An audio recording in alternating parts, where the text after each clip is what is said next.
For today, we will be doing the experiment number 3, which is the properties of ionic and covalent compounds. The objective of our experiment is to differentiate the properties of ionic and covalent compounds. In connection, we are going to determine the melting point of two substances, which are the sugar and the salt. Okay, let's get started. For this experiment, we need a pan, a gas or electric burner, and of course, sugar and salt. So now, let's put a good amount of sugar in the pan on medium heat.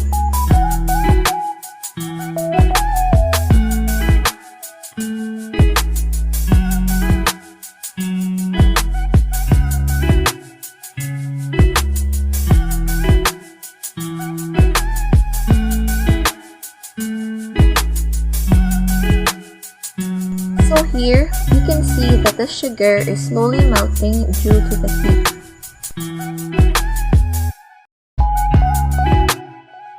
Now, let's try the salt. Just like what we did earlier, let's put a good amount of it and place it under medium heat.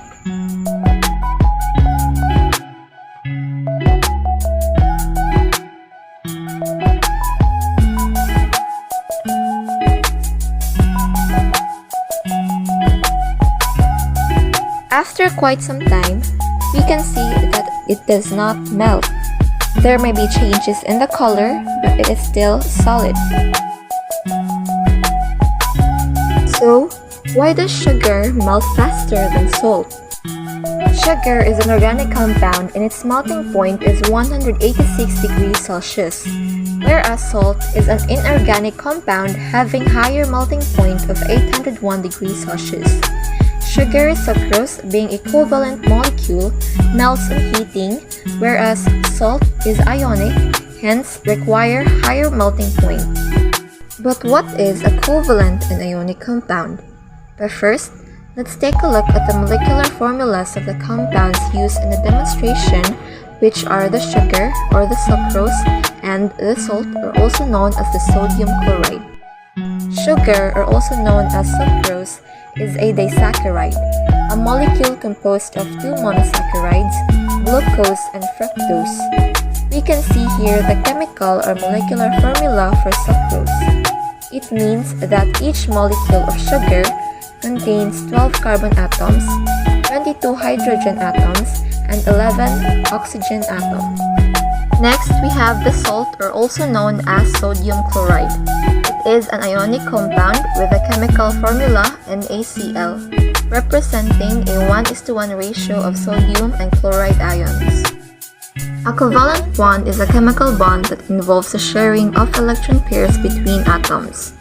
These electron pairs are known as shared pairs or bonding pairs, and the stable balance of attractive or repulsive forces between atoms when they share electrons is known as covalent bonding. The sugar is one of the examples of a covalent compound. In chemistry, an ionic compound is a chemical compound composed of ions held together by electrostatic forces termed ionic bonding. Table salt is an example of an ionic compound. Sodium and chlorine ions come together to form sodium chloride or NaCl. Now, we have here a table that shows the differences between ionic compound and covalent compounds properties. That's all for today. Thank you and goodbye.